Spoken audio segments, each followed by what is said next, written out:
Hello friends, welcome to அலா 247 தமிழ். நான் உங்கள் ஆஷிக். அனைவருக்கும் இனிய காந்தி ஜெயந்தி நல்வாழ்த்துக்கள். ஸோ இன்னைக்கு நம்ம மகாத்மா காந்தியோடைய 155வது பிறந்த நாளா வெற்றிகரமா செலிப்ரேட் பண்ணிட்டு இருக்கோம். ஸோ மகாத்மா காந்தியை பொறுத்தவரை, அதே மாதிரி இந்தியாவுடைய சுதந்திர போராட்ட தியாகிகளை பொறுத்தவரை நம்ம அஸ் அ காமன் சிட்டிசனாகவும் தெரிஞ்சுக்க வேண்டிய அவசியம் இருக்கு. அதே மாதிரி இந்த எக்ஸாம் ப்ராஸ்பெக்ட்லயும் தெரிஞ்சுக்க வேண்டிய அவசியம் இருக்கு. ஸோ இது ரெண்டையும் சேர்த்து நம்ம இந்த ஒரே செஷன்ல பார்க்க போறோம். ஸோ காந்தியோடைய பிறப்பு முதல் இறப்பு வரை என்னென்ன விஷயங்கள்லாம் அவருடைய லைஃப்ல முக்கியமான ஈவெண்ட் நடந்திருக்கு அப்படிங்கிற இந்த விஷயங்கள் எல்லாத்தையுமே இந்த ஒரே வீடியோல நான் உங்களுக்கு சொல்ல போறேன். ஸோ இந்த செஷன்ல உங்களுக்கு எக்கச்சக்கமான கேள்விகள் கேட்பேன். அந்த கேள்விகளுக்கு எல்லாருமே தயாரா இருங்க. எல்லாருமே கமெண்ட் செக்ஷன்ல அதுக்கு என்ன ஆன்சர் அப்படின்னு தெரிஞ்சுன்னா கமெண்ட் பண்ணுங்க. இல்ல தெரியலனாலும் ஒரு கெஸ் பண்ணி கமெண்ட் பண்ணுங்க, சரிங்களா? ஸோ இந்த செஷனை நான் ஒரு கேள்வியோடய தொடங்கலான்னு இருக்கேன்.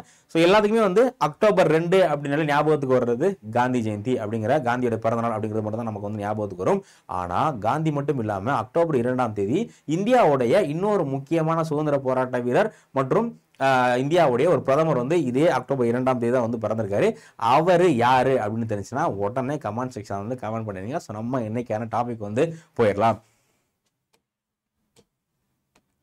So October 2. ஸோ நம்ம அலா 247 பொறுத்தவரை ஃபெஸ்டிவல்னாலே ஆஃபர் தான், ஓகேங்களா? ஸோ எந்த ஃபெஸ்டிவலாக இருந்தாலும் நம்ம நம்மளோட ஸ்டூடெண்ட்டுக்கு ஆஃபர் அள்ளி தெளிச்சிருவோம். ஸோ அதுலேயும் காந்தி ஜெயந்தி அப்படின்னா நம்ம ஆஃபர் கொடுக்காம இருக்க முடியுமா? ஸோ உங்களுக்கு எக்கச்சக்கமான ஆஃபர் இருக்கு. ஸோ அந்த ஆஃபர்லாம் விட்டுருங்க. நான் உங்களுக்கு ஒரே ஒரு முக்கியமான ஆஃபர் மட்டும் சஜஸ்ட் பண்ணுறேன். ஸோ இந்த ஆஃபர் மட்டும் நீங்கள் பார்த்துக்கிட்டீங்கன்னா போதும். ஸோ டிஎன் மெகா பேக்குக்கு எக்ஸ்க்ளூசிவா நிறைய ஆஃபர் கொடுத்துருக்காங்க. ஸோ இது என்ன சார் டிஎன் மெகா பேக் அப்படின்னா, இப்போ நீங்க நார்மலா ஏதாவது கோர்ஸ் ஜாயின் பண்ணணும்னு வச்சுக்கோங்களேன். ஃபார் எக்ஸாம்பிள் இப்போ இந்த இந்தியன் பேட்ச் ஜாயின் பண்ணோம் அப்படின்னா அதுக்கு நீங்க அமௌண்ட் தனியாக கட்டி ஜாயின் பண்ணணும். அதே மாதிரி இந்த டிஎன்பிசி குரூப் 4னா அதுக்கு தனியாக 2300 அந்த மாதிரி ஒவ்வொரு கோர்ஸ்க்கும் நீங்க தனியாக தான் அமௌண்ட் கட்டி ஜாயின் பண்ற மாதிரி இருக்கும். ஆனா இந்த டிஎன் மெகா பேக்கை வாங்கிட்டீங்க அப்படின்னா நீங்க டிஎன்பிசிக்கு, எஸ்எஸ்சிக்கு, ரயில்வே, பேங்கிங் இந்த மாதிரி இன்னும் 2 வருஷத்துக்கு நம்மளுடைய அடா 247ல என்னென்ன கோர்ஸ் லான்ச் பண்றாங்களோ அது எல்லாத்தையுமே நீங்க படிச்சுக்கலாம். ஸோ உங்களுக்கு படிக்கிறதுக்கு திறமை இருந்துச்சு அப்படின்னா இந்த எல்லா கோர்ஸுமே சேர்ந்து நீங்க படிச்சுக்கலாம். ஸோ உங்களுக்கு எந்த வித ரெஸ்ட்ரிக்ஷன்ஸுமே கிடையாது. மாசம் பார்த்தீங்க அப்படின்னா நம்மளுடைய அடா 247 மினிமம் ஒரு 3 நாள் பேட்ச் லான்ச் பண்ணிடுவோம். ஸோ என்னென்ன பேட்ச் இனி 2 வருஷத்துக்கு பண்ண போறாங்களோ அது எல்லாத்தையுமே நீங்க ஃப்ரீயா பார்த்துக்கலாம். ஸோ அதனால நான் என்னோட ஸ்டூடெண்ட்ஸ்க்கு ரெஃபர் பண்றது இந்த டிஎன் மெகா பேக் ரெஃபர் பண்றேன். ஸோ நீங்க சப்ஸ்கிரைப் பண்றதா இருந்தா தாராளமா கூட நார்மல் கோர்ஸோட கூட ஒரு 2000 ரூபாய் போட்டீங்க அப்படின்னா இந்த பேக் ஈஸியா நீங்க வாங்கிடலாம். அதனால இது வாங்க. ஸோ இப்போ இதுல என்ன ஆஃபர் அப்படின்னா, எப்பவும் இருக்கக்கூடிய விலையோட பிக்கஸ்ட் பிரைஸ் டிராப் ஆயிருக்கு. ஸோ நார்மலா பாத்தீங்க அப்படின்னா 5400 ரூபாய்க்கு சேல் பண்ணுவாங்க. பட் இப்போ வெறும் 3999 ரூபாய் கிடைக்கும் போது, ஸோ இது மட்டும் இல்லாம உங்களுக்கு 2x வேலிடிட்டி கிடைக்கும். அதுதான் ரொம்ப ரொம்ப முக்கியம், நீங்க கவனிக்க வேண்டியது. ஸோ இதுக்கு முன்னாடி நீங்க இந்த கோர்ஸ் வாங்குறீங்க அப்படின்னா வெறும் ஒரே வருஷம் மட்டும் தான் வேலிடிட்டி, உங்களுக்கு ஒரே ஒரு வருஷம் மட்டும் தான் வேலிடிட்டி. ஆனா இப்போ உங்களுக்கு 2 வருஷம் வேலிடிட்டி கிடைக்க போகுது, ஓகேங்களா? ஸோ அப்புறம் நீங்க Y913 அப்படிங்கிற இது என்னோட கோடு, இந்த ரெஃபரல் கோடை நீங்க யூஸ் பண்ணீங்க அப்படின்னா உங்களுக்கு ஏன் சார்பா இன்னும் ஒரு 17% ஆஃபர் கிடைக்கும். அப்போ இவ்வளவு ஆஃபர் உங்களுக்கு கிடைக்குது. ஸோ அதனால இந்த ஆஃபரை பயன்படுத்தி நீங்க இந்த பெத்த பேக்கான டிஎன் மெகா பேக் சப்ஸ்கிரைப் பண்ணி வச்சுக்கோங்க, ஓகேங்களா? ஸோ நம்ம மகாத்மா காந்தியோடைய வரலாறு பார்த்துடலாம். ஸோ காந்தி எப்போ பிறக்கிறார் அப்படின்னா அக்டோபர் 2, 1869 எங்க பிறக்கிறாரு? குஜராத்ல போர்பந்தர் அப்படிங்கிற ஒரு இடத்துல தான் ஒரு கோஸ்டல் சிட்டில தான் பிறக்கிறாரு. ஸோ இவருடைய காந்தியோடைய தந்தையை பொறுத்தவரை கரம்சந்த் காந்தி. ஸோ இவர் ஒரு வசதியான நபர் தான், அந்த போர்பந்தருடைய ஒரு ஜமீன்தார் மாதிரி, ஓகேங்களா? ஸோ ஒரு ஜமீன்தார் மாதிரி உள்ளவர் தான் யார் அப்படின்னா அந்த கரம்சந்த் காந்தி. ஸோ இவருடைய மதர் யார் அப்படின்னா, அம்மா யார் அப்படின்னா புட்லிபாய். ஸோ இவங்க 2 பேருக்கு தான் காந்தி மகனாய் பிறக்கிறாரு. ஸோ இந்த குழந்தை பருவத்துல காந்தி என்னென்ன விஷயங்கள் பண்ணாரோ அந்த விஷயங்கள் என்ன பண்ணுது அப்படின்னு பாத்தீங்கன்னா அவரை இந்த அளவுக்கு ஒரு பெரிய லீடரா மாத்துது. ஸோ குழந்தை பருவத்திலே அவர் பாத்தீங்கன்னா நிறைய நாவல்ஸ் படிக்கிறது, நிறைய புத்தகங்கள் வாசிக்கிறது, அதே மாதிரி ஆன்மீகத்தில் நிறைய ஈடுபாடுகள், இந்த மாதிரியான சின்ன சின்ன விஷயங்கள் அவர் பண்ண சின்ன விஷயங்கள் தான் பாத்தீங்க அப்படின்னா அவரை பிற்காலத்துல இந்தியாவுக்கே ஒரு தேச தந்தையா கொண்டு நிறுத்துது, ஓகேங்களா? ஸோ அடுத்து 1882 காந்திக்கு கல்யாணம் நடக்குது. ஸோ கல்யாணம் யாரை பண்ணிக்கிறாரு? ஸோ கஸ்தூரிபாய் காந்தி கல்யாணம் பண்ணிக்கிறாரு. காந்திக்கு கல்யாணம் நடக்கும் போது வெறும் 13 வயசு, 30 கிடையாது 13. ஸோ நிறைய 90 கிட்ஸ் இன்னும் 30 இயர்ஸ் ஆகும் கல்யாணம் இருக்கீங்க. பட் ஆனா காந்தி 13 வயசுல கல்யாணம் பண்ணியிருக்காரு அப்படிங்கிற மாதிரி உங்களுக்கு ஃபீல் ஆகலாம். ஸோ அந்த காலத்துல பாத்தீங்க அப்படின்னா இதெல்லாம் சாதாரணம், 8 வயசு 10 வயசு இந்த மாதிரி டயத்துலேயே கல்யாணம் பண்ணி வச்சுருவாங்க. பட் அந்த காலத்துல மேரேஜ் சிஸ்டம் வேற மாதிரி இருக்கும். ஸோ குழந்தையா இருக்கும்போது கல்யாணம் பண்ணிடுவாங்க. பட் என்னன்னா நார்மலா குழந்தை கல்யாணம் பண்ணிட்டு நார்மலா அந்த பையன் அவங்க அம்மா வீட்டில் தான் இருப்பாங்க, பொண்ணு அவங்க அம்மா வீட்டில் தான் இருப்பாங்க. ஸோ ஒரு ஸ்டேஜுக்கு அப்புறம் தான் என்ன பண்ணுவாங்க அப்படின்னா அவங்க ஃபேமிலி லைஃப் லீட் பண்ண ஆரம்பிப்பாங்க. ஸோ மித்தரையும் அவங்க ஜஸ்ட் அவங்க குழந்தை மாதிரி தான் என்னென்ன இதை பண்ணிட்டு இருப்பாங்க, ஓகேங்களா? ஸோ அப்போ அதுக்கடுத்து 1888 காந்தி எங்க போறாரு அப்படின்னா லண்டனுக்கு போறாரு. எதுக்காக? பாரிஸ்டர் படிக்கிறதுக்காக. ஸோ இந்தியாவை பொறுத்தவரை நிறைய பாரிஸ்டர் இருக்காங்க. நம்மளுடைய பாபா சாஹேப் அம்பேத்கர் வந்து பாரிஸ்டர் தான். அதே மாதிரி ஜவஹர்லால் நேரு, ராஜேந்திர பிரசாத் மாதிரி எக்கச்சக்கமான நபர்கள் வந்து பாரிஸ்டர் தான். ஓகேங்களா? ஸோ அவங்க எல்லாமே வந்து எங்க தான் போய் படிச்சு வந்திருப்பாங்க அப்படின்னா லண்டன்ல தான் போய் படிச்சு வந்திருப்பாங்க. ஏன் அப்படின்னா அந்த காலத்துல லண்டன்ல போய் இப்போ கூட பாத்தீங்க அப்படின்னா நம்ம இந்தியாவில் பிஎல் படிக்கிறதோட அங்க போய் லண்டன்ல போய் பாரிஸ்டர் முடிச்சு வந்தாங்க அப்படின்னா அதுக்கான பவர் வந்து ரொம்ப ஜாஸ்தி. ஸோ அதனால அப்ப என்ன பண்ணிருப்பாங்க, நிறைய நபர்கள் வந்து இங்க இருந்தா ஓகேங்களா, ஸோ இங்க இருந்தா போயிட்டு லண்டன்ல போயிட்டு தான் வந்து பாரிஸ்டர் வந்து படிச்சிருப்பாங்க. ஸோ அதே மாதிரி காந்தியும் வந்து பாரிஸ்டர் படிக்கிறதுக்கு எப்போ போறாரு? 1888 லண்டனுக்கு வந்து போறாரு. ஸோ போயிட்டு எப்போ வந்து படிச்சு முடிக்கிறாரு அப்படின்னா 1891 படிச்சு பட்டம் வாங்கிடுறாரு. 1891 படிச்சு பட்டம் வாங்கிட்டு இந்தியாவுக்கு திரும்ப வந்து இங்க கொஞ்ச நாள் வந்து பிராக்டிஸ் பண்றாரு. இங்க கொஞ்ச நாள் வந்து பிராக்டிஸ் பண்றாரு. ஆனா அது வந்து அவருக்கு பத்தல. இன்னும் வந்து நம்ம பெருசா பண்ணணும் அப்படிங்கிறதுக்காக மறுபடியும் என்ன பண்றாரு அப்படின்னா 1893 அடுத்த நாட்டுக்கு வந்து பயணம் பண்றாரு. எங்க? சவுத் ஆப்பிரிக்காவுக்கு நேரம் வந்து போயிடுறாரு. ஸோ சவுத் ஆப்பிரிக்கால அவருக்கு ஒரு முக்கியமான கேஸ் வந்து கிடைக்குது. அந்த கேஸ் யார் கொடுக்குறாரு அப்படின்னு பாத்தீங்கன்னா தாதா அப்துல்லா. ஸோ தாதா அப்துல்லா அப்படிங்கிற குஜராத்தை சேர்ந்த ஒரு வணிகர். ஸோ குஜராத்தை சேர்ந்த ஒரு வணிகர் எங்க அங்கே சவுத் ஆப்பிரிக்காவில் வந்து பிசினஸ் பண்ணிட்டு இருக்காரு. அவருக்கு சவுத் ஆப்பிரிக்காவோட கேஸ் இருக்கு. ஸோ இந்த கேஸ்க்கு வாதாடுறதுக்காக தான் காந்தி எங்க போறாரு அப்படின்னு பார்த்தீங்கன்னா சவுத் ஆப்பிரிக்கா வந்து போறாரு. இது ரொம்ப முக்கியமான கேள்வி. யாருடைய கேஸை வாதாடுறதுக்காக காந்தி வந்து சவுத் ஆப்பிரிக்கா போனார் அப்படிங்கிற மாதிரி திரும்ப கேட்கறேன். யாருடைய கேஸ்? தாதா அப்துல்லா அப்படிங்கிற இவருடைய கேஸை வாதாடுறதுக்காக என்ன பண்றாங்க, காந்தி வந்து சவுத் ஆப்பிரிக்காக்கு எப்போ 1893 வந்து போறாரு. ஸோ இந்த சவுத் ஆப்பிரிக்கால அவர் ஒரு முக்கியமான ஒரு ரேஷியல் டிஸ்கிரிமினேஷன் சந்திக்கிறாரு, ஒரு இன வெறியை வந்து சந்திக்கிறாரு. ஸோ அதுக்கப்புறம் தான் அவருடைய அந்த போக்கே வந்து மாறுது. சவுத் ஆப்பிரிக்காவுக்கு போன காரணம் என்ன? ஜஸ்ட் ஒரு வேலைக்காக தான் வந்து போறாரு. ஆனா அவருடைய அந்த வாழ்க்கையே வந்து திருப்பி போடுற ஒரு விஷயம் வந்து நடக்குது. எப்ப அப்படின்னா 1893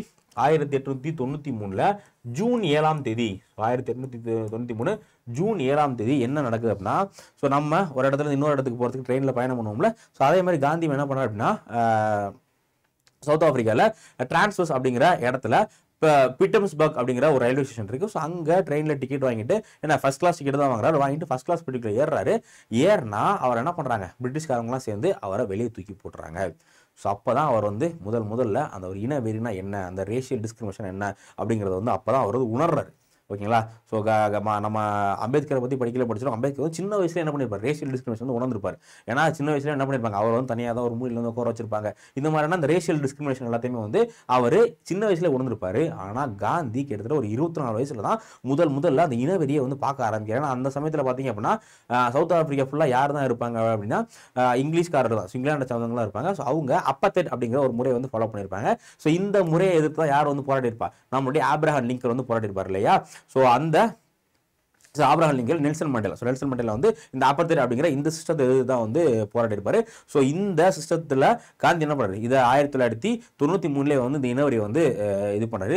ஸோ அப்போ தான் என்ன பண்ணுறாரு அப்படின்னா காந்தி வந்து உணர்றாரு, இந்த மாதிரி இங்கிலீஷ்காரங்க வந்து இங்கே உள்ள இந்தியர்கள் எல்லாத்தையுமே வந்து என்ன பண்ணுறாங்க, இந்த மாதிரியான ரேஷியல் டிஸ்கிரிமினேஷன்களை உள்ளாக்குறாங்க. ஸோ அதுக்கு நம்ம ஏதாச்சும் பண்ணணும் அப்படிங்கிறதுக்காக அதுக்கு அடுத்து தான் என்ன பண்ணுறாருன்னா அவருடைய அந்த சவுத் ஆப்பிரிக்காவில் அவருடைய போராட்டங்கள் வந்து ஆரம்பிக்கிற. முக்கியமாக 2 விஷயங்கள். ஒன்று என்ன பண்ணுறாங்க அப்படின்னா பிட்ஸ்பர்க் ரயில்வே ஸ்டேஷனில் அவர் ட்ரெயின் வந்து வெளியே தூக்கி போட்டுறாங்க. ஸோ அதுக்கப்புறம் வந்து அதுக்கு பக்கத்திலே பார்த்தீங்கன்னா டர்பன் அப்படிங்கிற சிட்டி இருக்கு. ஸோ அங்கே போய் அவர் வந்து ஹோட்டலில் ரூம் கேட்குறாரு. அவருக்கு வந்து ரூம் தர மாட்டாங்க. இது ரெண்டுமே ஒரே இடத்துல தான் நடக்குது, ஒரே பக்கத்தில் ஒரே சமயத்தில் தான் நடக்குது. ஸோ அதுக்கப்புறம் என்ன பண்ணுறாரு அப்படின்னா அப்போ நமக்கு மட்டும் இது நடக்கல, இங்கே உள்ள இந்தியர்களுக்கு ஒவ்வொரு நபர்களுக்கும் இந்த ஒரு இன பாகுபாடு வந்து நடந்துகிட்டு இருக்கு. ஸோ அப்போ இதை எதிர்த்து நம்ம ஏதாச்சும் போராடணும், அந்த மக்களுக்கு ஏதாச்சும் பண்ணணும் அப்படிங்கிறதுக்காக தான் அவர் ஒரு 20 வருஷம் என்ன பண்ண சவுத் ஆப்பிரிக்காவில் இது பண்ணி நிறைய சத்தியாகிரகம் ஆரம்பிக்கிறாரு. ஸோ அங்கே அந்த சவுத் ஆப்பிரிக்காவில் அவருக்கு கிடைச்ச எக்ஸ்பீரியன்ஸ் தான் பார்த்தீங்க அப்படின்னா இந்தியாவில் அவருக்கு வந்து ஹெல்ப் பண்ணுது. சரிங்களா? ஸோ அப்போ ரெண்டு ரொம்ப முக்கியம். எப்போ 1893 ஜூலை 7ஆம் தேதி எந்த ரயில்வே ஸ்டேஷனில், பீட்ஸ்பர்க் அப்படிங்கிற அந்த ரயில்வே ஸ்டேஷனில் தான் அவருக்கு வந்து அவர் வந்து ட்ரெயின்லேருந்து வெளியே தள்ளி விடுறாங்க. ஓகேங்களா? ஸோ அதுக்கடுத்து அந்த இதை சத்தியாகிரகத்தை இது பண்ணிட்டு போறதுக்காக 1894 அவர் என்ன பண்றாரு அப்படின்னா நட்டால் இந்தியன் காங்கிரஸ் அப்படிங்கிற ஒரு அமைப்பு வந்து ஆரம்பிக்கிறாரு. இந்த மாதிரி அங்க உள்ள மக்கள் எல்லாம் ஒண்ணு கூட்டி இந்த இனவரிக்கு எதிராக போராடுவோம் அப்படின்னு சொல்லிட்டு எப்போ 1894 ரொம்ப முக்கியமான அமைப்பு நட்டால் இந்தியன் காங்கிரஸ். இந்த நட்டால் அப்படிங்கிறது என்ன, சவுத் ஆப்பிரிக்காவில் உள்ள ஒரு இடம். ஸோ இந்த நட்டாலே அவர் என்ன பண்றாரு, காந்திஜி வந்து இந்த நட்டாலில் உள்ள அந்த கோர்ட்ல இருக்கு இல்லையா, கோர்ட்ல வந்து அவர் ரிஜிஸ்டர் பண்ணாரு. ஸோ சவுத் ஆப்பிரிக்கா கோர்ட்ல முதல்ல லாயரா ரிஜிஸ்டர் பண்ண நபர் யார் அப்படின்னா நம்மளுடைய மகாத்மா காந்தி தான். ஸோ இதுக்கு முன்னாடி இந்தியாவில இருந்து எந்த லாயர்ஸும் இப்போ என்ன பண்ணது கிடையாது, அங்கே போயிட்டு லாயரை வந்து ப்ராக்டிஸ் பண்ண கிடையாது, ரிஜிஸ்டர் பண்ண கிடையாது. ஸோ முதல்ல யார் தான் போயிட்டு ரிஜிஸ்டர் பண்றாரு, நம்மளுடைய மகாத்மா காந்தி தான் ரிஜிஸ்டர் பண்றாரு. எங்க அப்படின்னா இந்த நட்டால் கோர்ட் அப்படிங்கிற இந்த கோர்ட்ல வந்து ரெஜிஸ்டர் வந்து பண்றாரு. சரிங்களா. ஸோ இந்த 1894 இருந்து 1906 வரை என்ன பண்றாங்க, காந்தி வந்து போராட்டம் பண்றாரு. 2 கட்டமா பிரிக்கிறாங்க. காந்தி வந்து சவுத் ஆப்பிரிக்கால பண்ண போராட்டத்தை 2 கட்டமா பிரிக்கிறாங்க. முதல் கட்டம் என்ன அப்படின்னா 1894 இருந்து 1606 வரை, அடுத்து 1606 இருந்து 1915 வரை. 2 காலகட்டமா பிரிக்கிறாங்க. இந்த முதல் காலகட்டம் இருக்கு இல்லையா, 1894 இருந்து 1906. ஸோ இந்த காலகட்டத்தை என்ன சொல்றாங்க அப்படின்னு பாத்தீங்கன்னா காந்தியுடைய மாடரேட் ஃபேஸ், காந்தியோடைய மாடரேட் ஃபேஸ். இந்த இதுல வந்து ரொம்ப ஒரு மிதவாதி மாதிரி தான் வந்து காந்தி வந்து ஆக்ட் ஆகிறாரு. என்ன பண்றது, பெட்டிஷன் போடுறது, ப்ரொடெஸ்ட் பண்றது மாதிரி ரொம்ப சின்ன விஷயங்கள் தான் வந்து பண்ணிட்டு இருக்காரு. ஸோ அதுக்கப்புறம் இந்த 1906க்கு அப்புறம் தான் காந்தி வந்து என்ன பண்றாருன்னா பாசிவ் ரெசிஸ்டன்ஸ் இந்த பாசிவ் ரெசிஸ்டன்ஸ் இந்த பீரியட்ல என்ன பண்றாரு அப்படின்னா சத்தியாகிரகம் பண்றது, அந்த சட்டம் மறுப்பு பண்றது, இந்த மாதிரியான விஷயங்கள்லாம் வந்து இந்த 1906 இருந்து 1915 அப்படிங்கிற இந்த காலகட்டத்தில் தான் வந்து காந்தி வந்து பண்ண ஆரம்பிக்கிறாரு. சரிங்களா. அப்போ முதல்ல என்ன பண்றாரு, 1894 நட்டால் இந்தியன் காங்கிரஸ் அப்படிங்கிற அந்த காங்கிரஸ் வச்சு இந்த ரேசியல் டிஸ்கிரிமினேஷனுக்கு எதிராக மக்கள் எல்லாத்தையுமே இந்தியர்கள் எல்லாமே கூட்டி அவர் வந்து நிறைய போராட்டங்கள் வந்து பண்ண ஆரம்பிக்கிறாரு. ஸோ இந்த சமயத்துல 1899 ஒரு முக்கியமான ஈவெண்ட் வந்து நடக்குது. ஸோ சவுத் ஆப்பிரிக்கால பாத்தீங்க அப்படின்னா ஒரு முக்கியமான போர் வந்து நடக்குது. அந்த போரோட பேர் என்ன அப்படின்னா போயர் வார். என்னது, போயர் வார். ஸோ போயர் போர் அப்படிங்கிற போர் வந்து நடக்குது. ஸோ நிறைய பேருக்கு வந்து இந்த போயர் அப்படிங்கிற நிறைய பேர் என்ன நினைச்சிட்டு இருக்காங்க அப்படின்னா ஒரு இடம், சவுத் ஆப்பிரிக்காவுக்கு ஒரு இடம் அப்படிங்கிற மாதிரி நினைச்சிட்டு இருக்காங்க. ஸோ போயர் அப்படிங்கிறது ஆக்சுவலா அதுக்கு என்ன அர்த்தம் அப்படின்னா சவுத் ஆப்பிரிக்கால டச்சுல இருந்து வந்து செட்டில் ஆன நிறைய மக்கள் வந்து இருந்தாங்க. ஓகே, டச்சுல இருந்து வந்து செட்டில் ஆன சவுத் ஆப்பிரிக்கால செட்டில் நிறைய மக்கள் வந்து இருந்தாங்க. ஸோ அவங்க எல்லாம் என்ன பண்ணுவாங்கன்னா விவசாயங்கள் வந்து பண்ணிட்டு இருந்தாங்க. சவுத் ஆப்பிரிக்கால நிறைய விவசாயங்கள் வந்து பண்ணிட்டு இருந்தாங்க. ஸோ இந்த மாதிரி டச்சுல இருந்து சவுத் ஆப்பிரிக்காவுக்கு வந்து அங்க விவசாயம் பண்ணிட்டு இருந்தாங்க இல்லையா, அந்த மக்களுக்கு பேர் தான் என்னன்னா போயர். அந்த மக்கள் என்ன சொல்லுவாங்க, போயர் அப்படிங்கிற மாதிரி சொல்லுவாங்க. ஸோ அவங்களுக்கும் அந்த போயர் பீப்புளுக்கும் பிரிட்டிஷ்க்கும் இடையில போர் வந்து நடக்குது. ஸோ அந்த போருக்கு பேர் தான் என்ன அப்படின்னா இந்த போயர் வார் அப்படிங்கிற இந்த வார். ஸோ இந்த வார்ல காந்தி வந்து 2 சைடுக்குமே சப்போர்ட்டா இல்ல, பிரிட்டிஷ்க்கும் சப்போர்ட்டா இல்ல, அதே மாதிரி வந்து போயர்ஸ்க்கும் சப்போர்ட் இல்லாம ஒரு நடுநிலையா இருக்காரு. ஸோ இந்த வார்ல காந்தியோட முக்கியமான ரோல் என்ன அப்படின்னா இந்த போர்ல யார் யாரெல்லாம் பாதிக்கப்பட்டிருக்காங்களோ அவங்களுக்கு மருத்துவ உதவி பண்றதுக்காக காந்தி என்ன பண்றாரு, இந்தியன் ஆம்புலன்ஸ் கார்ப் அப்படிங்கிற ஒரு முக்கியமான அமைப்பு வந்து காந்தி உருவாக்கி இந்த போர்ல யாரெல்லாம் பாதிக்கப்பட்டிருக்காங்களோ அந்த மக்களுக்கு நிறைய சேவைகளை வந்து காந்தி பண்றாரு. ஸோ இதுக்காக தான் காந்திக்கு 1915 ஒரு அவார்டு வந்து கொடுப்பாங்க. அது என்னன்னு தெரிஞ்சுன்னா கமெண்ட் செக்ஷன்ல கமெண்ட் பண்ணுங்க. அப்படி இல்லைன்னா 1915 வரை வெயிட் பண்ணுங்க, நான் வந்து உங்களுக்கு ஆன்சர் சொல்றேன். சரிங்களா. ஸோ அப்போ இந்த போயர் எப்ப நடக்குது, 1899 நடக்குது. ஸோ இதுல காந்தி என்ன பண்ணாரு, இந்தியன் ஆம்புலன்ஸ் கார்ப் அப்படிங்கிற இந்த ஒரு விஷயம் வந்து ஆரம்பிக்கிறாரு.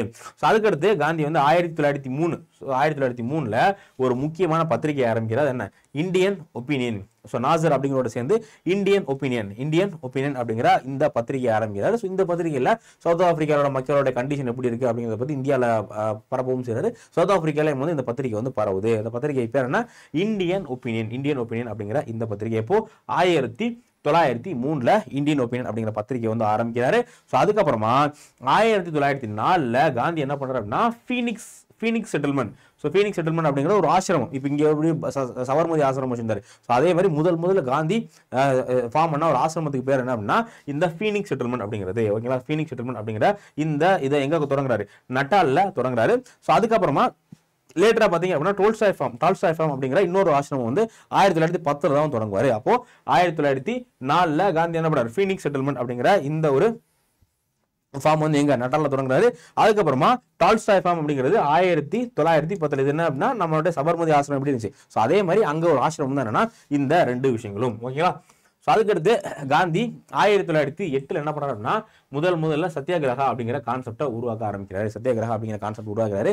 ஸோ சட்ட மறுப்பு பண்றது, சத்தியாகிரகம் பண்றது, இந்த மாதிரி விஷயங்கள்லாம் முதல்ல எப்போதான் ஆரம்பிக்கிறார் அப்படின்னா 1908 தான் வந்து காந்தி ஆரம்பிக்கிறாரு. ஸோ அதுக்கப்புறமா 1909 ஹிந்தி சுராஜ் அப்படிங்கிற ஒரு பத்திரிகை. எனது 1909 ஹிந்தி சுராஜ் அப்படிங்கிற பத்திரிகை வந்து காந்தி வந்து கொண்டாரு. ஸோ இது இல்லாம காந்தி மொத்தம் 4 பத்திரிகை. ஒன்று வந்து பாத்தீங்க அப்படின்னா இந்த இந்தியா ஒப்பீனியன் அப்படிங்கிற பத்திரிகை. அதுக்கடுத்து வந்து பாத்தீங்க அப்படின்னா இந்த ஹிந்து சுவராஜ் அப்படிங்கிற பத்திரிகை. ஸோ அது இல்லாம இன்னும் எக்ஸ்ட்ரா 2 பத்திரிகை என்ன அப்படின்னா ஹரிஜன் சேவக் அப்படிங்கிற பத்திரிகை எழுதியிருப்பாரு. அதுக்கப்புறமா நவஜீவன் அப்படிங்கிற இந்த 4 பத்திரிகையும் காந்தியோட ரொம்ப ரொம்ப முக்கியமான பத்திரிகை. ஓகேங்களா? ஸோ இந்த 4 பத்திரிகையோட பேரை ஞாபகம் வச்சுக்கோங்க. ஓகே. ஸோ அதுக்கடுத்து காந்தி என்ன பண்ணாரு அப்படின்னா 1910 ஸோ 1910 டால்ஸ்டாய் மேல ஈர்ப்பு கொண்டு டால்ஸ்டாயோட அந்த புத்தகங்கள் இதெல்லாம் படிச்சுட்டு என்ன பண்றாருன்னா டால்ஸ்டாய் ஃபார்ம் அப்படிங்கிற ஒரு ஃபார்மை சவுத் ஆப்பிரிக்கால கொண்டு வர. முதல்ல என்ன பண்றாரு 1904 வந்து ஃபீனிக்ஸ் ஃபார்ம் அப்படிங்கிற ஃபீனிக்ஸ் செட்டில்மெண்ட் கொண்டு வந்தாரு. ஸோ அதுக்கப்புறம் 1910 என்ன பண்றாரு அப்படின்னா இந்த டால்ஸ்டாய் ஃபார்ம் வந்து காந்தி வந்து கொண்டு வராரு. ஸோ இந்த சவுத் ஆப்பிரிக்கா இருக்கும்போது காந்தி என்ன பண்றாருன்னா மொத்தம் ஒரு 3 விஷயத்துக்கு எதிர்த்து அதிகமான போராட்டம் வந்து பண்றாரு. ஸோ அதுல முதல் விஷயம் என்ன அப்படின்னு பாத்தீங்கன்னா முதல் விஷயம் வந்து சவுத் ஆப்பிரிக்கால இருக்க இந்தியன்ஸ் இருக்காங்கல்ல அவங்களுடைய ஓட்டிங் ரைட்ஸ்.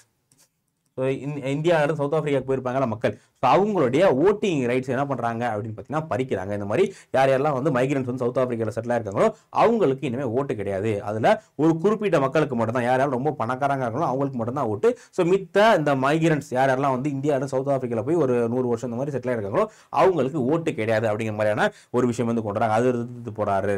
ஸோ அதுக்கப்புறம் பார்த்தீங்க அப்படின்னா ஸோ அதுக்கப்புறம் சவுத் ஆப்பிரிக்கா அரசாங்கம் வந்து அடுத்த ஒரு விஷயம் வந்து போடுறாங்க.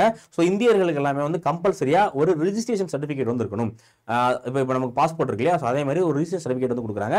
ஸோ அந்த சர்டிஃபிகேட் இல்லாமல் என்ன பண்ணக்கூடாதுன்னா இந்தியாவுடைய அந்த மைக்ரன்ஸ் இருக்காங்கல்ல அவங்க ஒரு இடத்துல இருந்து இன்னொரு இடத்துக்கு வந்து போகக்கூடாது. ஒரு இடத்துல இன்னொரு இடத்துக்கு போகிறதுக்கு கண்டிப்பாக அந்த சர்டிஃபிகேட் வந்து வேணும். அந்த சர்டிஃபிகேட்டை அங்கோட லோக்கல் ஆஃபீஸ் வந்து செக் பண்ணுவாங்க. சப்போஸ் சர்டிஃபிகேட் இல்லை அப்படின்னா அவங்களுக்கு வந்து பெரிய பனிஷ்மெண்ட் வந்து கொடுக்குறாங்க. ஓகே, இது வந்து 2வது விஷயம். அடுத்து 3வது பார்த்தீங்க அப்படின்னா சவுத் ஆப்பிரிக்காவில் இந்தியன்ஸ்க்கான அந்த டாக்ஸ் வந்து அதிகப்படுத்துறாங்க. ஸோ அது இல்லாமல் என்ன சொல்றாங்க அப்படின்னா ஒரு மேரேஜ் ஆக்ட் வந்து கொண்டு வராங்க. ஸோ அந்த மேரேஜ் ஆக்ட் படி நீங்க கிறிஸ்டின் முறைப்படி இந்தியர்கள் எல்லாமே வந்து கிறிஸ்டின் முறைப்படி வந்து திருமணம் பண்ணல அப்படின்னா அவங்களுடைய மேரேஜ் வந்து செல்லாது, அவங்களுடைய குழந்தைகள் வந்து இல்லீகல் அப்படிங்கிற மாதிரியான ஒரு விஷயம் வந்து பண்றாங்க. ஸோ இந்த 3 விஷயத்தை எதிர்த்து தான் காந்தி வந்து அதிகமான போராட்டங்கள் வந்து சவுத் ஆப்பிரிக்காவில் பண்றாரு. ஸோ ஃபைனலாக பார்த்தீங்க அப்படின்னா 1915 காந்தி சவுத் ஆப்பிரிக்காவில் எல்லா வேலையும் முடிச்சாரு. கிட்டத்தட்ட ஒரு 21 ஆண்டுகள் 1894 இருந்து 93 இருந்து 1915 வரை காந்தி என்ன பண்ணிருக்காரு அப்படின்னா இந்த சவுத் ஆப்பிரிக்கால இருந்து அங்க நிறைய முக்கியமான விஷயங்கள் பண்ணி முடிச்சிருக்காரு. ஸோ சவுத் ஆப்பிரிக்கால அவருக்கு கிடைச்ச எக்ஸ்பீரியன்ஸ் தான் இந்தியாவில் அவர் மிகப்பெரிய போராட்டங்கள் எடுக்கிறதுக்கு அவருக்கு வந்து உதவியா இருந்திருக்கு. ஓகேங்களா? ஸோ சவுத் ஆப்பிரிக்கால முடிச்சுட்டு காந்தி எப்போ இந்தியாவுக்கு வராருன்னா 1915 ஜனவரி 9ஆம் தேதி. ஸோ 1915 ஜனவரி 9ஆம் தேதி தான் சவுத் ஆப்பிரிக்கால இருந்து இந்தியாவுக்கு வந்து வராரு. ஸோ இதுக்கு இடையில இந்தியாவுக்கு வந்துட்டு போயிருப்பாரு. பட் வந்துட்டு திரும்ப போயிடுவார். So full and full South ஆப்பிரிக்கால எல்லா வேலையும் முடிச்சுட்டு பேக் பண்ணிட்டு இந்தியாவில் வந்து செட்டில் ஆகிறது எப்போ அப்படின்னா ஜனவரி 9 1915. ஸோ இப்போ உங்களுக்கான கேள்வி என்ன அப்படின்னா இந்த தேதியை நம்ம என்னவா கொண்டாடுறோம்? ஸோ ஒவ்வொரு ஆண்டும் ஜனவரி 9ஆம் தேதியை நம்ம என்னவா கொண்டாடுறோம் அப்படின்னு தெரிஞ்சுன்னா கமெண்ட் செக்ஷன்ல கமெண்ட் பண்ணுங்க. ஓகேவா? ஸோ நம்ம ஜனவரி 9 என்னவா கொண்டாடுறோம் அப்படின்னா பிரவாசிய பாரதி திவாஸ். ஸோ எப்படி வந்து வெளிநாட்டில இருந்து காந்தி வந்து என்ஆர்ஐ தானே வெளியே இருந்தாரு. ஸோ அந்த மாதிரி எப்படி வந்து என்ஆர்ஐயா இருந்து காந்தி வந்து இந்தியாவுக்கு ஒரு மிகப்பெரிய கான்ட்ரிபியூட் பண்ணாரோ அதே மாதிரி இப்போ கரண்ட்லேயும் பார்த்தீங்கன்னா நிறைய என்ஆர்ஐஸ் இருக்காங்க. துபாயில், சவுதி அரேபியாவில், அதே மாதிரி வந்து யூஎஸ்ஏல, கனடாவில், இந்த மாதிரி நிறைய நாடுகளில் இந்தியாவர்கள் போய் வேலைக்காக போயிருக்காங்க இல்லையா? ஸோ அவங்க திரும்பி வந்து இந்தியாவுக்கு ஏதாச்சும் ஒரு கான்ட்ரிபியூட் பண்ணணும். வெளிநாடு வாழ்கிற இந்தியர்கள் வந்து இந்தியாவுடைய வளர்ச்சிக்கு ஏதாச்சும் கான்ட்ரிபியூட் பண்ணணும் அப்படிங்கிறதுக்காக அரசாங்கம் என்ன பண்றாங்க இந்த பிரவாசிய பாரதிய திவாஸ் அப்படிங்கிற இந்த ஒரு ஈவெண்ட் வந்து நடத்துறாங்க. ஓகே. ஸோ அப்போ இதுக்கு முன்னாடி பார்த்தீங்க அப்படின்னா காந்தி வந்து இந்தியாவுக்கு ஒரு தடவை வர்றாரு. எப்போ இந்த 1915க்கு முன்னாடி இந்தியாவுக்கு வர்றாரு. ஸோ அது எப்போ அப்படின்னா 1901 இந்தியாவுக்கு வந்து வராரு. வந்தது மட்டும் இல்லாம ஸோ 1901 பார்த்தீங்க அப்படின்னா கல்கத்தா காங்கிரஸ் செஷன் நடக்குது. எப்போ கல்கத்தா காங்கிரஸ் செஷன் 1901 நடக்குது. ஸோ அந்த செஷன்ல காந்தி வந்து பங்கேற்கிறார். இப்போ 1901 நடைபெற்ற கல்கத்தா காங்கிரஸ் செஷன்ல காந்தி வந்து பங்கேற்று முக்கியமான லீடர்கள் கோபாலகிருஷ்ண கோகலே, அதுக்கப்புறமா திலக், ஃபிரோசா மேத்தா, இந்த மாதிரி முக்கியமான லீடர் எல்லாமே பார்த்து பேசுறாங்க. எப்படி கண்டிஷன்ஸ் இருக்கு அப்படிங்கிற விஷயங்கள் எல்லாமே வந்து எப்படி டிஸ்கஸ் பண்றாரு. 1901 வந்து காந்தி வந்து காங்கிரஸ் செஷன்ல பங்கேற்றாரு. இது ரொம்ப ரொம்ப முக்கியம். ஸோ காந்தி முதல் எந்த காங்கிரஸ் செஷன்ல பங்கேற்றாரு அப்படின்னா 1901 கல்கத்தா காங்கிரஸ் செஷன்ல பங்கேற்றாரு. ஓகேங்களா? ஸோ இப்போ காந்தி இந்தியாவுக்கு வந்து 1915 வந்துட்டாரு. ஸோ இதுக்கப்புறம் ஃபுல்லா அவர் இறக்குறவரை இந்தியாவில் மட்டும்தான் இருக்காரு. இந்தியாவுடைய அந்த விடுதலைக்காக தான் வந்து முழுக்க போராடுறாரு. ஸோ காந்தி இந்தியாவில இருந்து வந்ததுக்கு அப்புறமா அவர் என்ன பண்றாருன்னா கோபாலகிருஷ்ண கோகலேய அவருடைய பொலிட்டிக்கல் குருவா ஏத்துக்காரு. ஓகேங்களா? ஸோ கோபாலகிருஷ்ண கோகலே இருக்காரு இல்லையா? ஸோ அவரை காந்தி என்ன பண்றாரு பொலிட்டிக்கல் குருவா ஏத்துக்கிட்டு அவர்கிட்ட போய் சஜஷன் கேட்கறாரு. நான் வந்துட்டேன், இப்போ என்ன பண்ணலாம் அப்படிங்கிற மாதிரி அவருடைய பொலிட்டிக்கல் குரு கிட்ட சஜஷன் வந்து கேட்கிறாரு. ஸோ கோகலே என்ன சொல்றாரு அப்படின்னா நீங்க இப்போதைக்கு டேரக்டா நம்மளுடைய ஃப்ரீடம் ஸ்ட்ரகிள் வந்து இறங்க வேணாம். ஸோ நீங்கள் என்ன பண்ணுங்க, இந்தியா முழுக்க சுற்றி பாருங்க, டிராவல் பண்ணுங்க, டிராவல் பண்ணி மக்கள்கிட்ட பேசுங்க. ஸோ மக்களுக்கு என்ன பிரச்சனை இருக்கு அப்படிங்கிறத ஃபர்ஸ்ட் தெரிஞ்சுக்கிட்டு அதுக்கப்புறமா நீங்க வந்து சுதந்திர போராட்டத்தில் இறங்குங்க அப்படிங்கிற மாதிரி வந்து காந்திக்கு அட்வைஸ் பண்ணது யாரு? கோபாலகிருஷ்ண கோகலே தான் வந்து அட்வைஸ் பண்றாரு. ஸோ அவருடைய பொலிட்டிக்கல் குரு சொன்னதை கேட்டுட்டு காந்தி இந்தியா முழுக்க சுற்றுப்பயணம் வந்து மேற்கொள்றாரு. ஸோ காந்தி இந்தியாவுக்கு வரும்போது இந்தியாவில் முக்கியமாக என்ன போராட்டம் வந்து நடந்துட்டு இருக்கும், ஹோம் ரூல் மூவ்மெண்ட் வந்து நடந்துருக்கும். தன்னாட்சி இயக்கம் இருக்கு இல்லையா, ஹோம் ரூல் மூவ்மெண்ட், அந்த ஹோம் ரூல் மூவ்மெண்ட் வந்து நடந்துட்டு இருக்கும். ஆனால் காந்தி ஹோம் ரூல் மூவ்மெண்ட்டுக்கு சப்போர்ட் பண்ண மாட்டாரு. ஓகேங்களா, சப்போர்ட் பண்ணாமல் காந்தி என்ன பண்ணுவார், 1915 அப்புறமாவே இந்தியாவை ஃபுல்லாக ரவுண்ட் அடிப்பார்.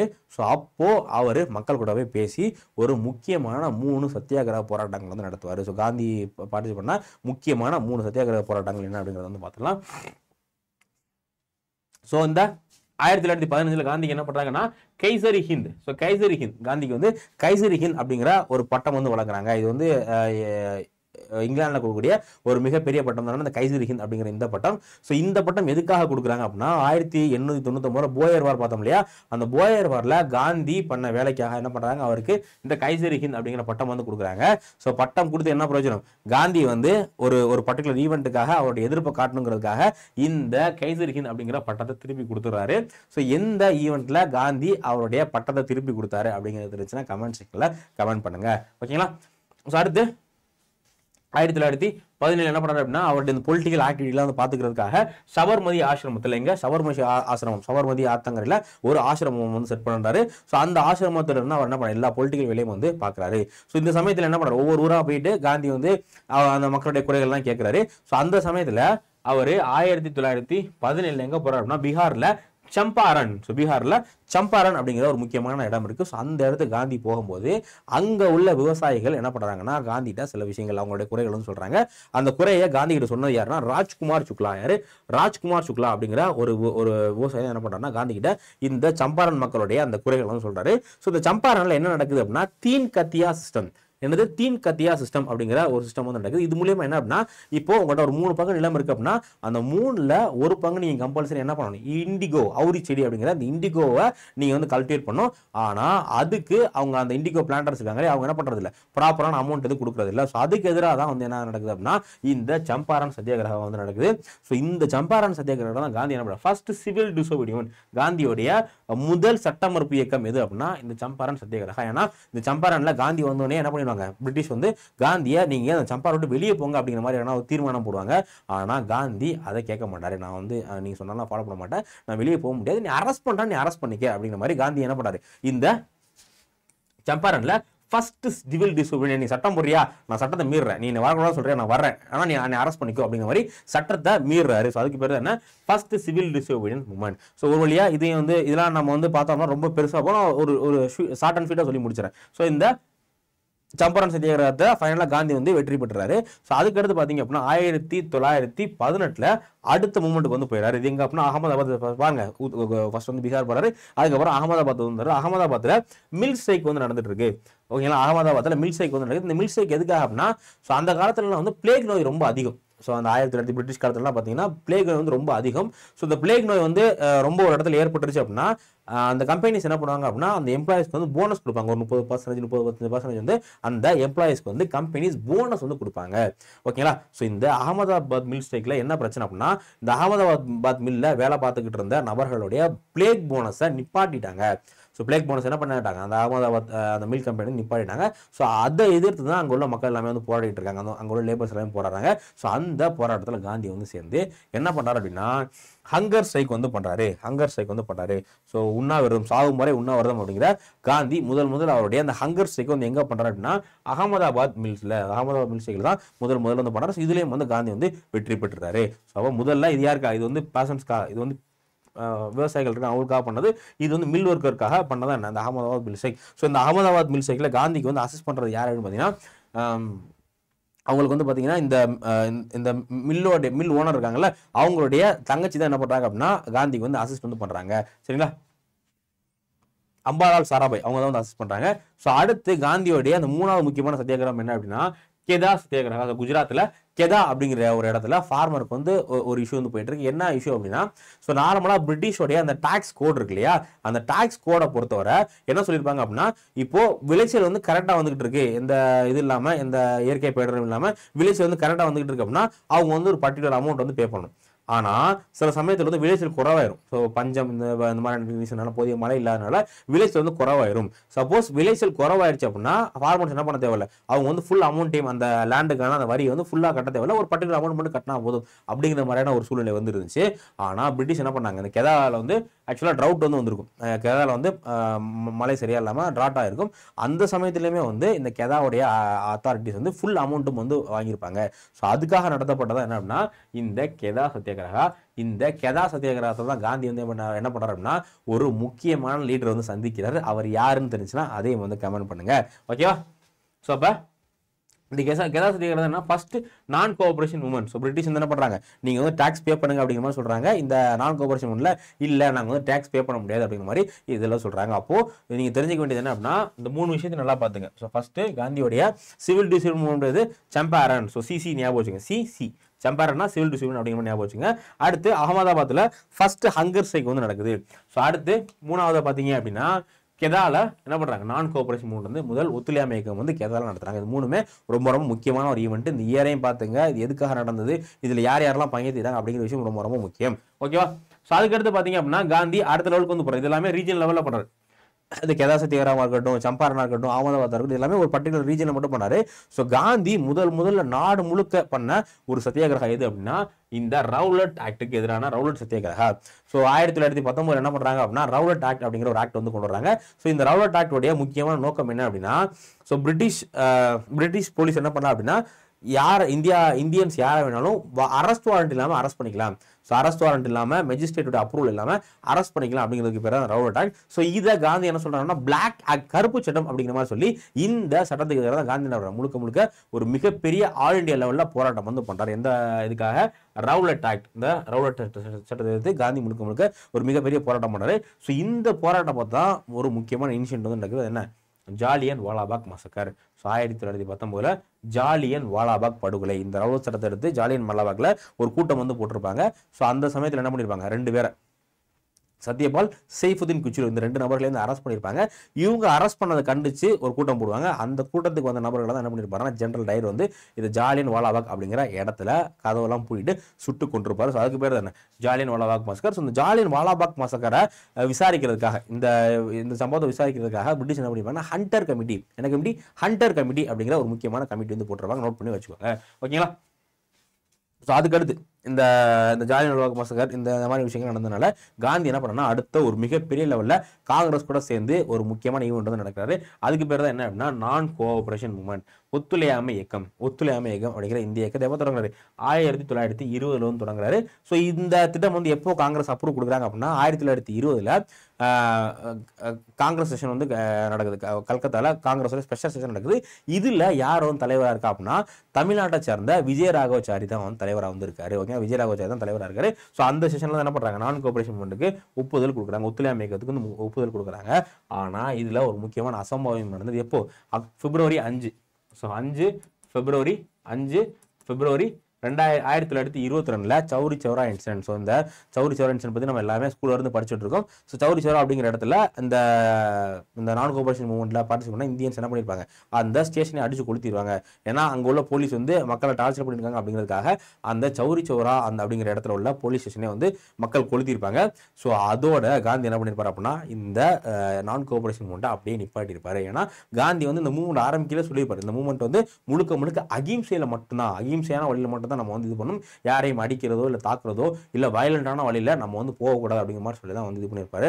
ஆனா இங்க மக்கள் வந்து ஒரு மிகப்பெரிய வயலன்ஸ் பண்ணிட்டு இருந்தனால காந்தி என்ன பண்ணியிருப்பாரு, 1922 பிப்ரவரி 5 நான் கோஆபரேஷன் மூவ்மெண்ட்டை நிறுத்திடுவாரு.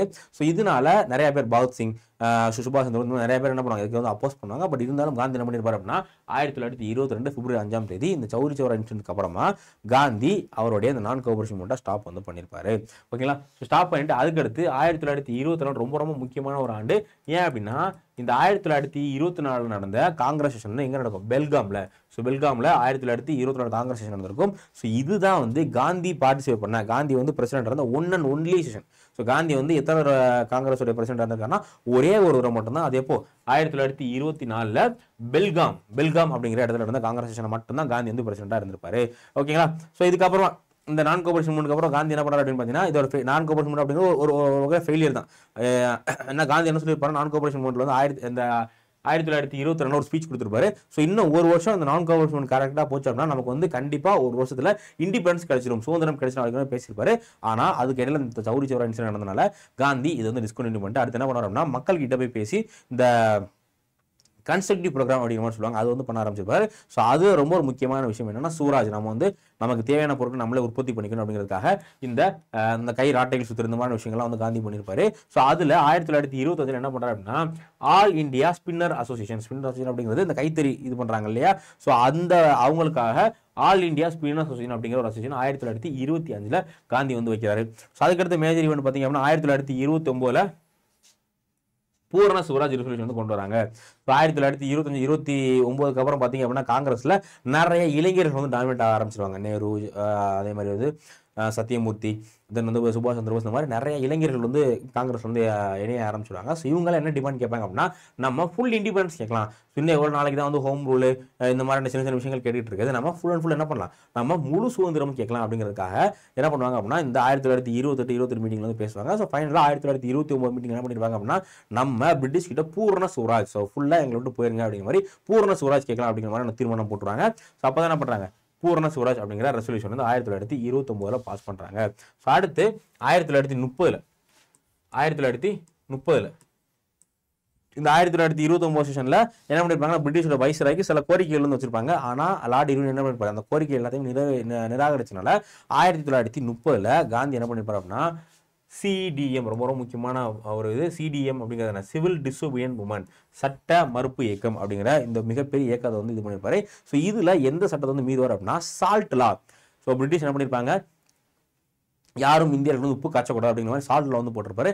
அந்த சால்ட் லா மீறதுக்காக தான் இந்த சிவில் டிசோபியன்ட் மூவ்மெண்ட் வந்து கொண்டு வராரு. ஸோ இதில் என்ன பண்ணுறாரு அப்படின்னா, காந்தி வந்து சபர்மதி ஆசிரமத்திலிருந்து அரேபியன் சி வரை கிட்டத்தட்ட ஒரு 240 மைல் நினைக்கிறேன், 240 மைல் கிட்ட காந்தி என்ன பண்றாருன்னா முழுக்க நடந்து போறாரு. ஸோ ஒரு 80 நபர்களோட 1930 காந்தி என்ன பண்றாருன்னா நம்ம நடந்து வந்து போறாரு. ஸோ போய் ஃபைனலா அந்த அரேபியன் சீல போய் என்ன பண்றாரு, உப்பு வந்து காய்ச்சி இந்த சட்டத்தை வந்து மீறுறாரு. ஸோ சட்டத்தை மீறுறதுக்காக காந்தியை அரெஸ்ட் பண்ணிடுறாங்க. ஸோ இதுக்கு பேர் தான் என்ன அப்படின்னா, சிவில் டிசோபியன்ட் மூவ்மெண்ட் அப்படிங்கிற இந்த மூவ்மெண்ட். ஸோ அதுக்கடுத்து இந்த சிடிஎம் நடந்ததுக்கு அப்புறம் அடுத்த முக்கியமான ஈவெண்ட் என்ன நடக்குது அப்படின்னு பார்த்தீங்கன்னா, 1931 ஸோ 1931 காந்தியும் இர்வினும் சேர்ந்து காந்தி இர்வின் பேக்ட் அப்படிங்கிற ஒரு முக்கியமான ஒப்பந்தம் வந்து போறாங்க. இந்த சிடிஎம் நடந்துகிட்டு இருக்கும்போது காந்தியும் இர்வினும் சேர்ந்து என்ன பண்றாங்க, காந்தி இர்வின் பேக்ட் அப்படிங்கிற ஒப்பந்தம் வந்து போடுறாங்க. ஸோ இதுல காந்திஜி வந்து சில உறுதிமொழி கொடுக்குறாரு. அதே மாதிரி லார்ட் இர்வின் என்ன பண்றாரு, காந்திக்கு வந்து சில உறுதிமொழி வந்து கொடுக்குறாரு. ஸோ இது மூலியமா என்ன பண்றாங்க அப்படின்னா, காந்தி வந்து இந்த ஒப்பந்தம் மூலியமா காந்தி வந்து சிவில் டிசோபியன்ட் மூவ்மெண்ட் நிப்பாட்டிக்க போறாரு. ஸோ அதே மாதிரி செகண்ட் ரவுண்ட் டேபிள் கான்ஃபரன்ஸ், இரண்டாவது வட்டமேஜை மாநாடு, செகண்ட் ரவுண்ட் டேபிள் கான்ஃபரன்ஸ்ல காந்தி வந்து பங்கேற்றுக்கிறதுக்காகவும் அதே மாதிரி சிவில் டிசோபியன்ட் மூவ்மெண்ட்டை ஸ்டாப் பண்ணிக்கிறதுக்காகவும் என்ன பண்றாங்க, 1931 இந்த காந்தி இர்வின் பேக்ட் அப்படிங்கிற இந்த பேக்ட் வந்து போடுறாங்க. ஸோ இது மூலியமா காந்தி என்ன பண்றாரு, 1931 இரண்டாவது வட்ட மேஜை மாநாடு வந்து போறாரு. பட் அங்க எந்த தீர்வும் காணாம திரும்ப வந்து காந்தி வந்து வந்துடுறாரு. ஸோ இதுக்கு அடுத்து 1932 ரொம்ப ரொம்ப ஒரு முக்கியமான ஈவெண்ட் வந்து நடக்குது. அது என்ன அப்படின்னா, ஸோ பிரிட்டிஷோடைய பிரைம் மினிஸ்டர் ராம்ஸ்டே மெக்டொனால்ட் இருக்காரு இல்லையா, ராம்ஸ்டே மெக்டொனால்ட், இவர் வந்து கம்யூனல் அவார்டு அப்படிங்கிற ரொம்ப ரொம்ப முக்கியமான விஷயம் வந்து கொண்டாடுறாரு, கம்யூனல் அவார்டு. ஸோ இந்த கம்யூனல் அவார்டு அப்படிங்கிறது 1909 கவர்மெண்ட் ஆஃப் இந்தியா 1909 பார்த்தீங்கன்னா என்ன கொண்டு வந்திருப்பாங்க, முஸ்லீமுக்கு வந்து செப்பரேட் எலக்ட்ரோல் கொண்டு வந்திருப்பாங்கல்ல. ஸோ அதே மாதிரி உள்ள ஒரு விஷயம் தான் என்னன்னா அந்த கம்யூனல் அவார்டு அப்படிங்கிறது. ஸோ இதுல என்ன சொல்றாங்க அப்படின்னா, எப்படி 1909 முஸ்லீம்ஸ்க்கு மட்டும் செப்பரேட் எலக்ட்ரோல் தனி தொகுதி வந்து கொடுத்தாங்களோ, ஸோ அதே மாதிரி இந்த கம்யூனல் அவார்டு என்ன பண்ண போறாங்க அப்படின்னா, எஸ்சி எஸ்டிக்கு வந்து தனியா தொகுதி வந்து கொடுக்குறாங்க, எலெக்ஷன்ல தனி தொகுதி வந்து கொடுக்குறாங்க. ஸோ இதுக்கு பேர் தான் என்ன அப்படின்னு பார்த்தீங்கன்னா, இந்த கம்யூனல் அவார்டு அப்படிங்கிற இந்த அவார்டு. ஸோ இந்த அவார்டை பார்த்தோம்னா காந்திக்கு ரொம்ப மிகப்பெரிய கோபம் வந்து ஏற்படுது. ஸோ இது வந்து பிரிட்டிஷோடைய அந்த டிவைட் அண்ட் ரூல் பாலிசியோட ஒரு விஷயம் தான், பிரித்தாளும் கொள்கையோடைய ஒரு விஷயம் தான் அப்படிங்கிறதுக்காக காந்தி என்ன பண்றாருன்னா இதை எதிர்க்க ஆரம்பிக்கிறார். ஏன்னா எஸ்சி எஸ்டி அப்படிங்கிற இந்த கேட்டகரி எதுக்குள்ள தான் இருக்காங்க, இவங்க வந்து ஹிந்துஸ்குள்ள தான் இருக்காங்க. ஸோ இவங்களுக்கு நம்ம வந்து செப்பரேட் எலக்ட்ரோல் கம்யூனல் அவார்டு கொடுத்துட்டோம் அப்படின்னா இவங்களுக்குள்ளே வந்து பிரிவு ஏற்படும், ஹிந்துசத்துக்குள்ளே வந்து டிவைட் ஏற்பட்டுரும். அதனால இது வந்து கொடுக்கக்கூடாது அப்படிங்கிற மாதிரி என்ன பண்றாரு, காந்தி வந்து சொல்றாரு. ஆனா இன்னொரு பக்கம் நம்மளுடைய அம்பேத்கர் என்ன சொல்றாரு, இது கண்டிப்பா வேணும், இந்த கம்யூனல் அவார்டு இருந்தா மட்டும்தான் எஸ்சி எஸ்டி மக்கள் வந்து பொலிட்டிக்கலா அப்லிஃப்மெண்ட் ஆக முடியும் அப்படிங்கிற மாதிரி யார் சொல்றா, அம்பேத்கர் வந்து சொல்றாரு. ஸோ இதனால இவங்க 2 பேருக்கு மேல சண்டை வந்து போகுது. ஸோ அம்பேத்கர் வந்து வேணும்னு சொல்றாரு, காந்தி வேணாம்னு சொல்றாரு. ஸோ ஃபைனலா காந்தி என்ன பண்றாரு அப்படின்னா, நம்ம சின்ன பிள்ளைல என்ன பண்ணுவோம், நமக்கு ஒரு விஷயம் வாங்கி தரல அப்படின்னா நம்ம வந்து சாப்பிடாம அடம் பிடிப்போம் இல்லையா. ஸோ அதே மாதிரி காந்தியும் பண்றாரு. காந்தி என்ன பண்றாருன்னா, உண்ணாவிரதம் இருக்கிறேன், நான் வந்து சாகும் வரை உண்ணாவிரதம் இருக்கப்போறேன் அப்படிங்கிற மாதிரி என்ன பண்றாரு, காந்தி வந்து சாகும் வரை உண்ணாவிரதம் வந்து இருக்காரு. ஸோ அப்போ இந்தியாவுடைய லீடர்ஸ் என்ன பண்றாங்க அப்படின்னா, காந்திக்கும் அம்பேத்கருக்கும் இடையில ஒரு சமாதானம் வந்து பண்ணி வைக்கிறாங்க. ஸோ அந்த சமாதானத்துல அம்பேத்கர் என்ன சொல்றாரு, எங்களுக்கு வந்து கம்யூனல் அவார்டு வேணாம், எல்லா லீடர்ஸும் ஃபோர்ஸ் பண்ணதுனால கம்யூனல் அவார்டு வந்து வேணாம் அப்படிங்கிற மாதிரி சொல்லிட்டாரு. ஸோ அந்த கம்யூனல் அவார்டுக்கு பதில் என்ன கொடுக்குறாங்க அப்படின்னா, ரிசர்வேஷன் கொடுக்குறாங்க. ரிசர்வேஷன், இந்த கம்யூனல் அவார்டு வேற, ரிசர்வேஷன் வேற. ஸோ டைம் இருந்துச்சு அப்படின்னா வந்து வேற ஒரு கிளாஸ்ல இந்த கம்யூனல் அவார்டுக்கும் ரிசர்வேஷனுக்கும் இடையில என்னென்ன வித்தியாசங்கள் இருக்கு அப்படிங்கிறத நான் வந்து உங்களுக்கு சொல்றேன், சரிங்களா. ஸோ எப்போ பூனா பேக்ட் அப்படிங்கிற பேக்ட். ஸோ காந்தி வந்து இந்த பூனால ஜெயிலில் இருக்கிற 1932. ஸோ அந்த ஜெயிலில் என்ன பண்ணுறாரு, உண்ணாவிரதம் வந்து இருக்கிறாரு. ஸோ அந்த சமயத்தில் தான் பார்த்தீங்க அப்படின்னா இந்த பூனா பேக்ட் அப்படிங்கிற ஒப்பந்தம் வந்து போடுறாங்க. ஸோ இந்த ஒப்பந்தத்தில் கம்யூனல் அவார்ட் வேணாம் அப்படிங்கிற மாதிரி ஒத்துக்கிட்டாங்க. ஸோ அதுக்கு பதில் என்ன கொடுக்குறாங்க அப்படின்னா, இந்த எஸ்சி எஸ்டி மக்களுக்கு வந்து ரிசர்வேஷன் இடஒதுக்கீடு வந்து கொடுக்கறதுக்காக காந்தியும் அம்பேத்கரும் போட்ட ரொம்ப ரொம்ப முக்கியமான அக்ரிமெண்ட் தான் என்ன அப்படின்னா இந்த பூனா பேக்ட் அப்படிங்கிற இந்த அக்ரிமெண்ட். ஸோ இதுக்கப்புறம் பார்த்தீங்க அப்படின்னா 1942. ஸோ இதுக்கு முன்னாடி சில ஈவெண்ட் இருக்காங்க வந்து பார்த்துடலாம். ஸோ இந்த 1932 அப்புறமா 1938 1939 அப்படிங்கிறது இந்தியன் ஹிஸ்டரியில, அதே மாதிரி இந்தியன் நேஷனல் காங்கிரஸ்ல ரொம்ப ரொம்ப ரொம்ப ஒரு முக்கியமான ஈவெண்ட். ஸோ 1938 பார்த்தீங்க அப்படின்னா இந்தியன் நேஷனல் காங்கிரஸ் உடைய பிரசிடண்டா யார் இருப்பான்னா சுபாஷ் சந்திர போஸ் வந்து எலெக்ட் ஆவாரு. ஓகேங்களா. ஸோ ஹரிபுரா அப்படிங்கிற இடத்துல நடக்கும். ஹரிபுரா அப்படிங்கிற இடத்துல 1938 நடந்த இதுல யாரு, நேதாஜி சுபாஷ் சந்திர போஸ் வந்து காங்கிரஸ் பிரசிடண்டா எலெக்ட் ஆவாரு.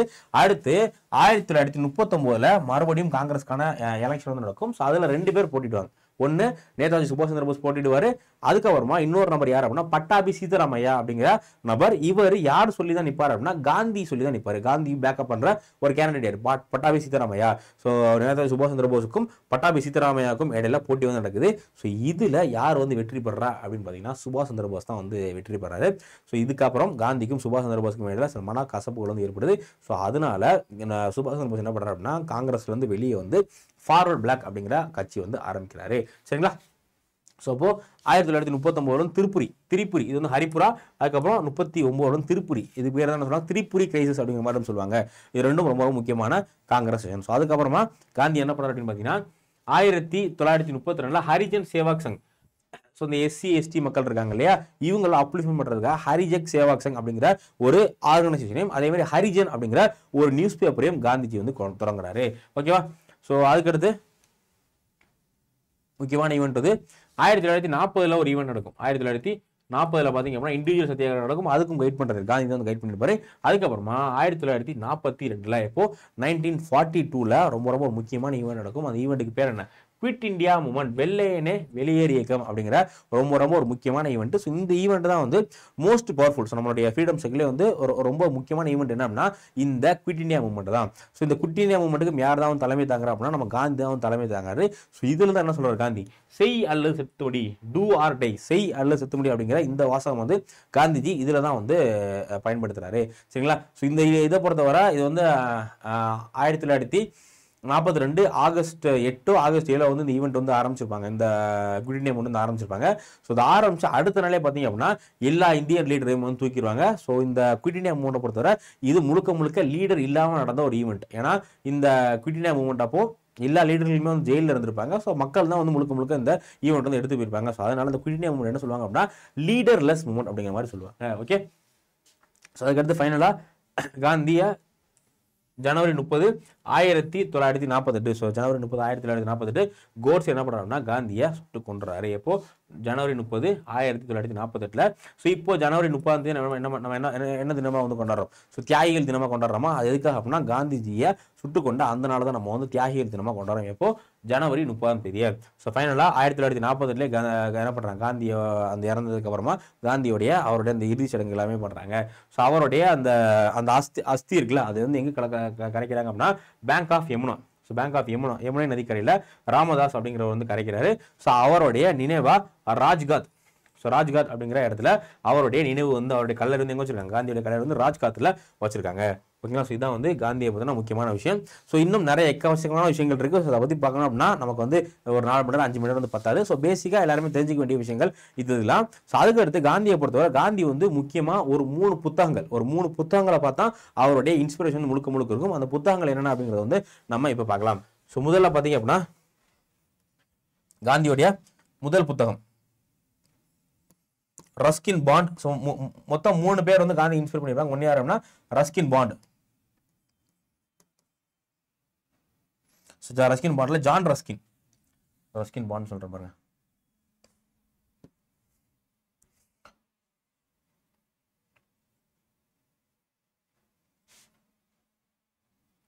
யாரு ஃபர்ஸ்ட் வந்து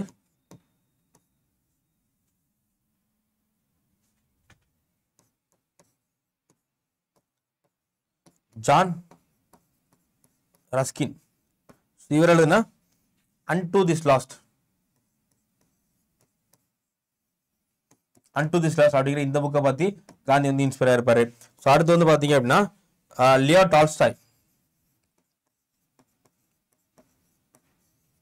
இவரோட புக் பாத்தீங்க அப்படின்னா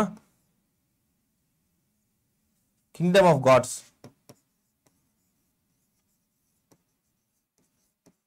Kingdom of Gods is within you. So Kingdom of Gods is within you அப்படிங்கிற இந்த புத்தகம் வந்து யாருன்னா லியோ டால்ஸ்டாய். ஸோ அடுத்து ரொம்ப முக்கியமான ஒரு புத்தகம் என்ன அப்படின்னா சிவில் டிசோபீடியன்ட் அப்படிங்கிற இந்த புத்தகம் யார் எழுதிருப்பாங்கன்னா ஹென்றி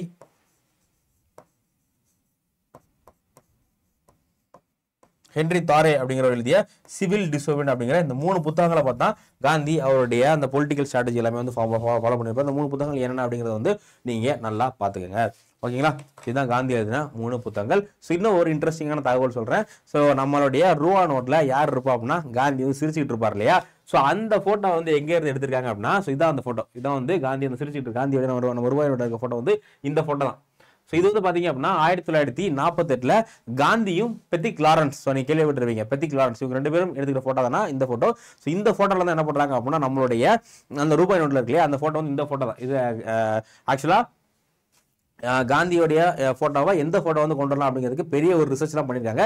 ஸோ அதுல இருக்க போட்டோலே காந்தியோட அவைலபிளா இருக்க போட்டோலே வந்து காந்தி கொஞ்சம் சிரிச்சுக்கிட்டே அழகா இருந்த போட்டோ எது அப்படின்னா இந்த போட்டோ அப்படிங்கிறதுனால இந்த போட்டோ செலக்ட் பண்ணிருக்காங்க. ஸோ முதல்ல பாத்தீங்க அப்படின்னா ஸ்டார்டிங்ல காந்தி படத்துக்கு மேல எந்த படம் தான் வச்சிருப்பாங்க பார்த்தீங்கன்னா அசோக் சக்கரா இருக்குல்ல. ஸோ அசோக் பில்லர், அந்த அசோகா பில்லர் தான் வந்து வச்சிருந்திருப்பாங்க. ஸோ முதல்ல ஸ்டார்டிங்ல வந்து என்ன பண்றாங்க அப்படின்னா ஒரு சாம்பிளா ஒரு 1000 ரூபாய் நோட்டு 500 ரூபாய் நோட்டு வந்து விட்டு பாக்குறாங்க. ஸோ அதுக்கு அடுத்து 1996 இருந்து என்ன பண்றாங்க அப்படின்னா முழுக்க வந்து இந்த காந்தியோடைய ரூபாய் நோட்டுகள் வந்து அச்சிட ஆரம்பிக்கிறாங்க. ஓகேவா.